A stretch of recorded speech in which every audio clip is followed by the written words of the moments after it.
Hello everyone. आज की इस वीडियो में हम बात करने वाले हैं प्रोजेक्ट फाइल के बारे में। ठीक है कि प्रोजेक्ट फाइल जो हमको बनानी होती है तो उसमें हमें किन बातों का ध्यान रखना है, कौन सी गलतियां हैं जो हमको प्रोजेक्ट फाइल बनाते वक्त नहीं करनी है, और कैसे हम अपनी प्रोजेक्ट फाइल ऐसी इतनी अच्छी बना दें कि हमें मार्क्स भी अच्छे मिलें। ठीक है। और अगर आप 20 में से 20 ले आते हैं तो बहुत अच्छी बात है, 20 में से 19 18 लाते हैं तो भी अच्छी बात है। ठीक है, ज़्यादा घबराने की बात नहीं है। लेकिन अगर 20 में से 12 15 14 नंबर ला रहे हो तो ये अच्छी बात नहीं है।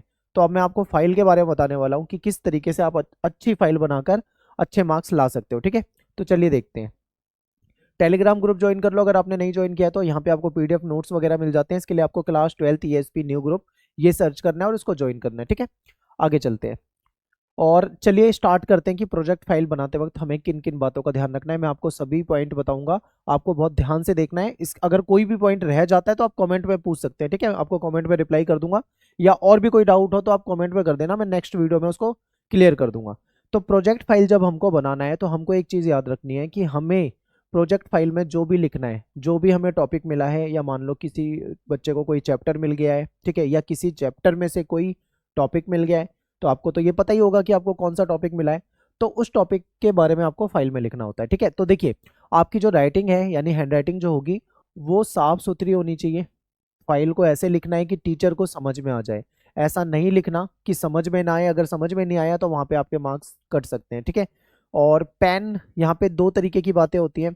कुछ बच्चे क्या करते हैं, ब्लैक पेन, रेड पेन और ब्लू पेन इसका यूज़ करते हैं और लिख देते हैं, तो ये भी ठीक है। लेकिन कुछ बच्चे यहाँ पे ग्लिटर जो स्पार्कल पेन होते हैं उसका यूज़ करते हैं, जो चमकीले पेन होते हैं, क्योंकि उससे क्या होता है थोड़ा फाइल सजी हुई लगती है। तो आप कौन से पेन से लिखते हो आप मुझे कमेंट में बताना। बाकी मेरे हिसाब से आप अगर ग्लिटर पेन का यूज़ करते हो तो वो ठीक रहेगा, उससे थोड़ा सा अट्रैक्टिव लगेगा। ठीक है, कंटेंट तो आपको अच्छा लिखना ही है, लेकिन उसमें अगर आप थोड़ा सजावट कर दोगे तो उसका थोड़ा एक अलग ही इम्पैक्ट पड़ता है, थोड़ा अलग हो जाता है। ठीक है, अब बात करते हैं नेक्स्ट। अगला पॉइंट है कि पेपर कैसा लेना है। तो A4 साइज़ का पेपर होता है और प्रैक्टिकल फाइल के लिए यूज़ करना होता है। तो यहाँ पे हमें एक चीज़ और ध्यान रखनी है कि दो तरीके के पेपर होते हैं। एक तो ये होता है फाइल वाला पेपर जो बिल्कुल सिंपल होता है, इसमें लाइनिंग होती है। ठीक है, ये आप सभी जानते हैं, आपने बहुत सारी फाइलें बना रखी हैं। तो कुछ स्टूडेंट ये यूज़ करते हैं, कुछ स्टूडेंट ऐसी भी पेज यूज़ करते हैं जो कलरफुल होते हैं। ठीक है, कलर वाले पेज होते हैं। तो ज़्यादा अट्रैक्टिव जो लगता है वो कलर वाले पेज पे लगता है। बाकी आप ऐसे पेज पे बनाना चाहते हैं तो आप ऐसे पेज पे भी बना सकते हैं, इसमें कोई ऐसी बड़ी समस्या नहीं है। लेकिन ये है कि फाइल थोड़ा कंटेंट मैटर करता है। ठीक है, उसके अंदर जो आपने कंटेंट लिखा है वो कैसा लिखा है, अच्छा है बुरा है, हेडिंग पॉइंट कैसे यूज़ करा है, वो सारी चीज़ें ज़्यादा इंपॉर्टेंट है। ठीक है, बाकी अगर आप ऐसे पेज का भी इस्तेमाल कर सकते हो तो इससे थोड़ा सा इंप्रेशन अच्छा पड़ेगा। ठीक है, मतलब अट्रैक्टिव लगेगी कहने का मतलब है, तो आप यूज़ कर सकते हो, ये भी बेटर ऑप्शन है। क्योंकि जो मैंने देखा है ज़्यादातर जो लड़कियां होती है वो फाइल को बहुत अच्छे से बनाती है सजा कर। तो लड़कियां इस तरीके की जो पेज होते हैं उसका ज़्यादा यूज़ करते हैं, और लड़के काम की तरह करते हैं तो जल्दी जल्दी निपटा देते हैं। ठीक है, तो मेरे हिसाब से आपको थोड़ा सजावट वाला बनाना चाहिए। तो आपको A4 साइज़ का जो पेपर है वो यूज़ करना है। कलरफुल वाला पेज भी आप इस्तेमाल करेंगे तो आपके लिए अच्छा रहेगा। अब चलते हैं नेक्स्ट पे। अब देखो हर पेज पे आपको थोड़ा मार्जिन भी छोड़ना जरूरी है, और पेज नंबर जरूर लिख देना। जैसे मान लो अगर आपकी फाइल में 7 पेज है तो 1 2 3 4 5 पेज नंबर लिखते हुए जाना। ठीक है, 10 पेज है तो 10 तक लिखते हुए जाना है। तो पेज नंबर भी लिख दोगे तो थोड़ा उससे और अच्छा इंप्रेशन पड़ता है। फिर इसके बाद जब भी आप अपना कंटेंट लिखते हो, कोई भी सब्जेक्ट की आपकी फाइल है मान लो, तो उसमें आपको अंडरलाइन करना है जो मेन चीज़ है। आपकी कोई हेडिंग में आप लिख रहे हो तो हेडिंग को अंडरलाइन कर दो, या मान लो आपने कोई बात लिखी है तो उस बात में आपको एक चीज़ का ध्यान रखना है कि उसमें जो मेन पॉइंट होता है, आपको लगता है कि ये मेन पॉइंट है, तो उसको भी आप अंडरलाइन करो, उससे आपका अच्छा इंप्रेशन जाएगा। तो आपको इस बात का भी ध्यान रखना है। ठीक है, तो ये सारे पॉइंट जो आपको बताते जा रहा हूँ बहुत ध्यान से इसको देखना है आपको। ठीक है, अब बात करते हैं आगे। दो तरीके की फाइल बनती है, एक तो होती है सिंपल, जिसमें ज़्यादा डेकोरेट नहीं किया, नीट एंड क्लीन है, साफ सुथरी फाइल है, एकदम सिंपल है।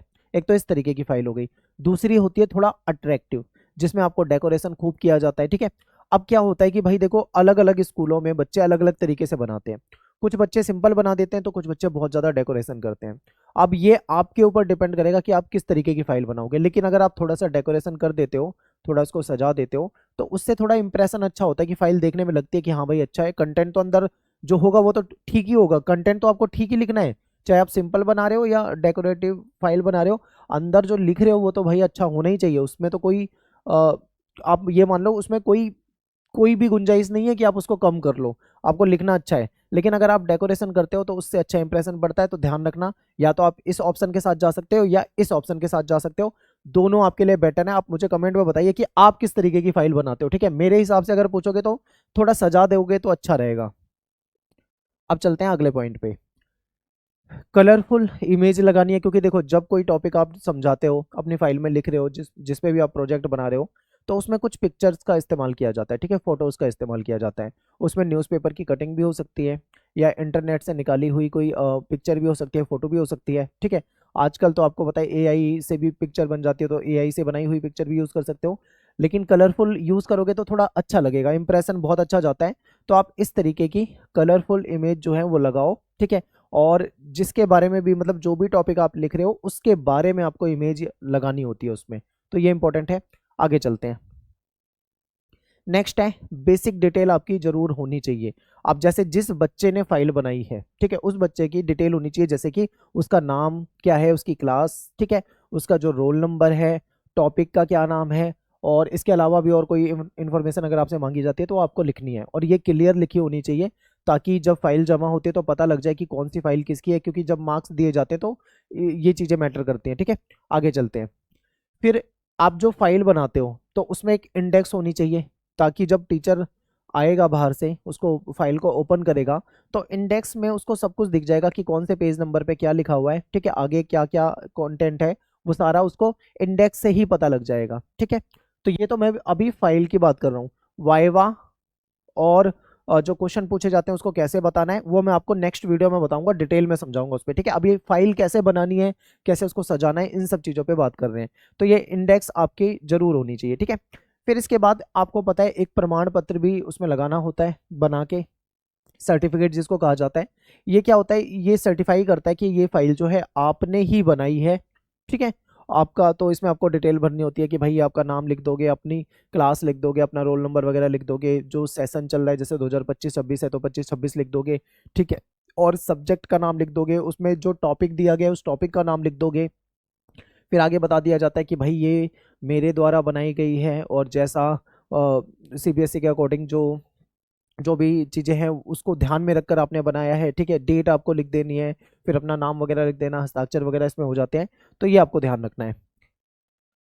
अब बात करते हैं नेक्स्ट, लास्ट में आपको एक आभार ज्ञापन भी जरूर होना चाहिए, जैसे कि मैं अपने विषय, ठीक है, अध्यापक अध्यापिका जो भी आपके हैं उनका नाम, फिर उनको हृदय से आभार व्यक्त करता हूं या करती हूं कि जिनके मार्गदर्शन सहयोग से मैंने ये जो प्रोजेक्ट फाइल है इसको सफलतापूर्वक कर लिया है, ठीक है। तो ये बातें आपको पता होंगी पहले से, मैं मान के चल रहा हूँ कि आपने बनाते हो फाइल तो आपको सब कुछ पहले से पता होगा, ठीक है।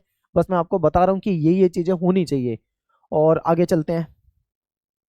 फिर लास्ट में क्या होता है, एंड में आपको कंक्लूजन लिखना होता है, ठीक है। जैसे हम कोई बड़ा क्वेश्चन करते हैं तो लास्ट में हम उसका निष्कर्ष लिख देते हैं 3 लाइन 4 लाइन 5 लाइन में।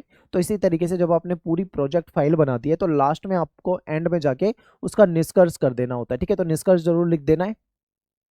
और एक वर्ड होता है बिब्लियोग्राफी, ठीक है। यहाँ पे क्या आपको लिखना है कि आपने जो प्रोजेक्ट बनाया है, यानी जो आपने फाइल बनाई है, तो उस फाइल में कोई ना कोई आपने सोर्स का इस्तेमाल किया होगा। सोर्स मतलब कोई ना कोई स्रोत का इस्तेमाल किया होगा, जैसे कि आपने उसमें जो इन्फॉर्मेशन लिखी है वो आपने कहाँ से ली है, या तो एनसीईआरटी की किताब से ली होगी, तो आपको सोर्स के रूप में आप लिख देना कि भाई मैंने एनसीईआरटी की इस क्लास की किताब से ये वाला चैप्टर यहाँ से उठाया है, यहाँ से मैंने लिखा है, ठीक है। या फिर मान लो हो सकता है किसी बच्चे ने इंटरनेट की सहायता से जानकारी निकाली हो और वो लिखा हो, तो आप बता सकते हो कि मैंने इंटरनेट से निकाला है, या किसी वेबसाइट से निकाला है, उसमें कोई आर्टिकल पढ़ा था, आर्टिकल से जानकारी ली है, ठीक है। जो भी आपने सोर्स का इस्तेमाल किया है आपको उसके बारे में यहाँ पे लिखना है। मान लो किसी ने किसी न्यूज़पेपर से कोई इंफॉर्मेशन निकाली है और वो लिखा है, तो आप न्यूज़पेपर का रेफरेंस भी वहाँ पे दे सकते हो, ठीक है, क्रेडिट दे सकते हो कि मैंने वहाँ से यूज़ किया है उसे।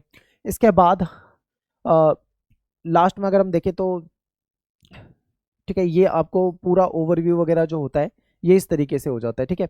और यहाँ पे क्या होता है, ये इस तरीके से हमने बता तो दिया है, लेकिन एग्जैक्ट कितने मार्क्स का क्या होगा वो चीज़ें आपके जो टीचर होते हैं उनको पता होती है, तो इस पे आपको बहुत ज़्यादा ध्यान नहीं देना है। इससे पहले का जो आपका कंटेंट है वो सब कुछ सही होना चाहिए, ठीक है। तो 20 मार्क्स का आपका जो प्रोजेक्ट है उसमें से जैसे कितने मार्क्स आपको दिए जाएंगे वो आपके टीचर पे डिपेंड करेंगे, उसको वो आपकी फाइल को देखेगा, ठीक है, आपसे क्वेश्चन पूछेगा, आपने क्वेश्चन का जवाब दिया है नहीं दिया है उसके आधार पे, या आपने क्वेश्चन का सही जवाब दिया है, कितने क्वेश्चन आपने सही बताए उसके आधार पे आपके वाइवा का जो भी उनको प्रेजेंटेशन जैसा लगा होगा उसके आधार पे वो आपको मार्क्स दे देते हैं, ठीक है। तो ये सारी चीज़ें आपके प्रोजेक्ट में होती हैं। तो यहाँ पे अपना जो ये प्रोजेक्ट फाइल का कैसे बनानी चाहिए, किन चीज़ों का ध्यान रखना है, वो मैंने आपको यहाँ पे बता दिया है। आई होप आपको समझ में आया होगा। आप मुझे इंस्टाग्राम पे फॉलो कर सकते हो, एकलव्य स्टडी पॉइंट इस नाम से आप मुझे सर्च कर सकते हो। मेरा नाम सत्येंद्र प्रताप है, ठीक है। अब नेक्स्ट वीडियो बनाऊंगा मैं प्रोजेक्ट फाइल के ऊपर वाइवा। वाइवा बहुत इंपॉर्टेंट होता है क्योंकि जो बाहर से टीचर आते हैं वो आपसे क्वेश्चन पूछते हैं। अब मैं यहाँ पे 20 मार्क्स की बात कर रहा था, लेकिन कुछ सब्जेक्ट ऐसे हैं जिसमें 30 मार्क्स का होता है, ठीक है। जैसे आपका जियोग्राफी में हो जाएगा, तो इसको ध्यान रखना है।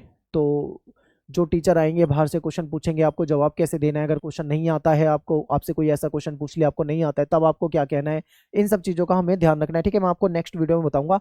यहाँ पे आपको समझ में आ गई है सारी बातें, तो आप मुझे कमेंट में बताइए। मिलते हैं आपसे नेक्स्ट वीडियो में। Thanks for watching.